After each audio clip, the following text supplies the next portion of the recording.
দেখা যাচ্ছে রোহান ঘুরিয়েছে, দেখা যাচ্ছে রোহান ঘুরিয়েছে। কার দিকে পড়তে পারে, আব্দুলের ও রোহানের দিকে পড়েছে। রোহান কে পেল সরাসরি একটি মায়ের। যাদের দিকে পড়বে তারা মায়ের খেয়ে ফেলবে অতি শীঘ্রই। দেখা যাচ্ছে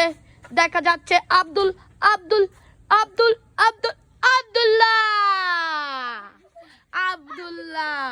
সো গাইস, দেখতে থাকুন, তাড়াতাড়ি কমেন্ট করে দিন কে জিততে পারে আজকের খেলায়। আপনাদের খেলা দেখাতে চেষ্টা করছি। সো গাইস আপনারা দেখতে থাকুন।